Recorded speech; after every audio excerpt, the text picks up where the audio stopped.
Nuclear power Pakistan is about to make a new political start.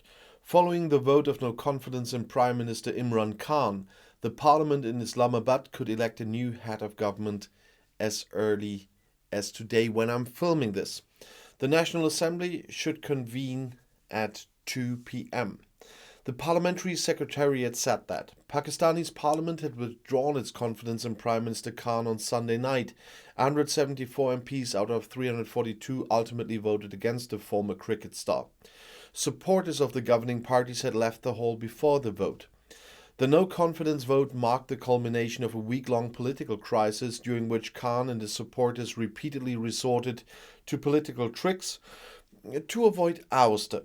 Khan is the first prime minister in Pakistan's history to be ousted by a vote of no confidence. After the vote, opposition leader Shehbaz Sharif thanked the supporters for their fight in a level-headed speech. This unity will rebuild Pakistan, he said. The younger brother of the ousted three-time Prime Minister Nawaz Sharif is the opposition's candidate for the post of Prime Minister and thus a possible successor to Khan. Sharif pledged that the new government would heal the nation's wounds and not seek revenge. With an alliance of various parties, Shehbaz Sharif mobilized against Khan's government for 2 years. The opposition won the decisive majority in parliament through MPs who turned their backs on the governing coalition.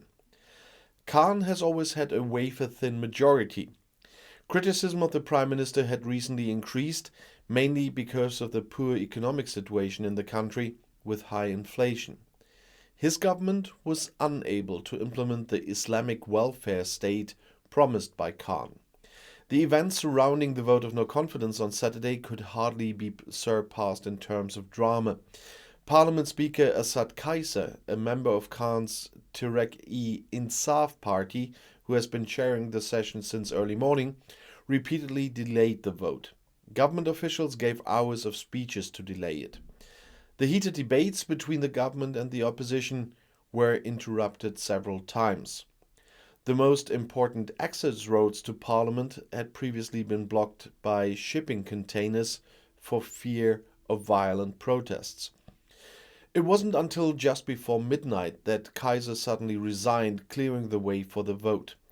According to legal experts, the vote had to be held on Saturday at the latest. Also just before midnight there were media reports of activity at the Supreme Court. They had ordered the vote by a court after another parliamentary speaker had simply not held the vote that had always been scheduled for that time about a week ago.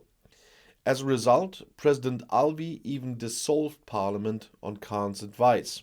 However, after several days of deliberations, the Supreme Court put Khan and his supporters in their place and unanimously ordered the no-confidence vote to be held.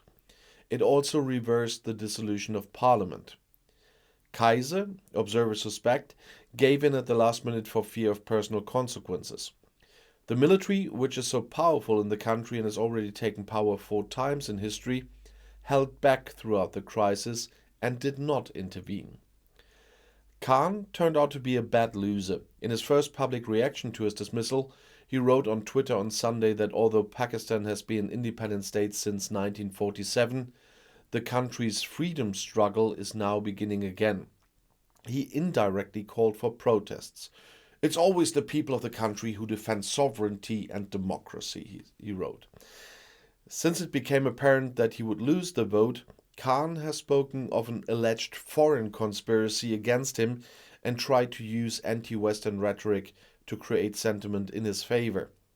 The US conspired with his political opponents to overthrow his governments, he claimed. He did not present any evidence of this, and Washington rejected any interference. Western diplomats in Islamabad consider the allegations to be constructed. Oh, well, there's a diplomatic way of saying that. Khan's PTI party also threatened on Sunday that the PTI MPs would resign en bloc if the nomination of opposition leader Shehbaz Sharif as prime ministerial candidate was not rejected due to ongoing allegations of corruption. In any case, according to observers, it will not be easy for possible Prime Minister Shehbaz Sharif either. The coalition of opposition parties that supported the vote of no confidence against Khan and could elect Sharif to office has so far had little in common apart from the rejection of Khan. It will be very difficult to bring such heterogeneous parties to a common line that could lead the country out of the crisis, it said. And I'll see you in my next video. Bis gleich.